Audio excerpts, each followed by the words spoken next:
Health workers की जानिब से ज़िला कलेक्टर दफ्तर के सामने एहतजाज किया गया।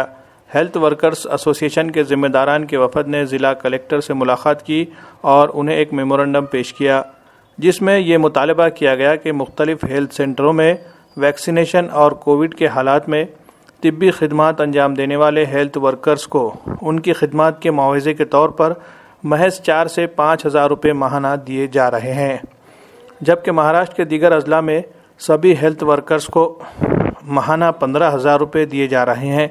ऐसे में सिर्फ नांदेड़ में ये नाइंसाफ़ी क्यों की जा रही है, ये सवाल उठाया गया।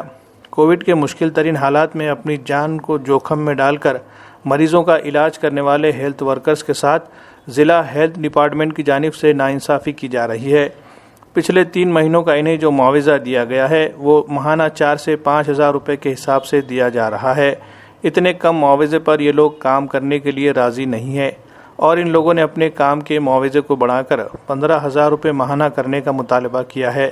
ज़िला इंतज़ामिया को भी इशारा दिया गया कि आने वाले 2 से 3 दिनों में अगर इनके मुतालबात तस्लीम नहीं किए गए तो इस मसले पर ऐन यौम आज़ादी यानी 15 अगस्त के दिन ज़िला कलेक्टर दफ्तर पर एक रोज़ा अलामती एहतजाज करेंगे।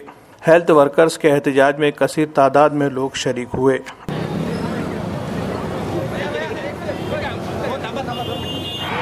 मी डॉक्टर जगदीश राठोड, जिल्हाध्यक्ष समुदाय आरोग्य अधिकारी संघटना।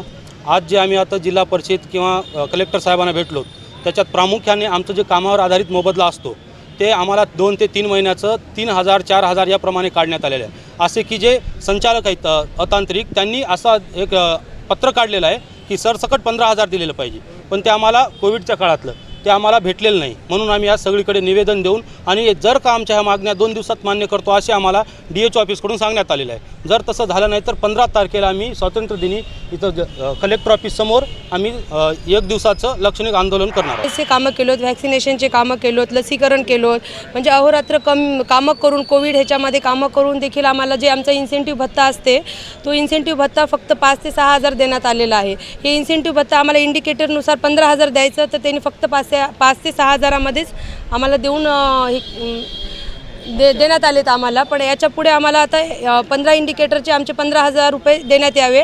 जर आम्हाला देण्यात आलं नाही तर 15 ऑगस्टच्या दिवशी आम्ही ह्याच ठिकाणी आंदोलन करण्यात येईल। आम्हाला 1 दिवसासाठी आम्ही उपोषणला सर्व CHO बसणार आहोत आणि विशेष म्हणजे सगळ्या तालुक्यामध्ये 15,000 भेटलेले आहेत इन्सेंटिव्ह। फक्त नांदेड जिल्ह्यामध्येच असं आहे की फक्त 5 ते 6 हजारच आमचे इन्सेंटिव्ह काढून आम्हाला थांबवले आहे तिथं।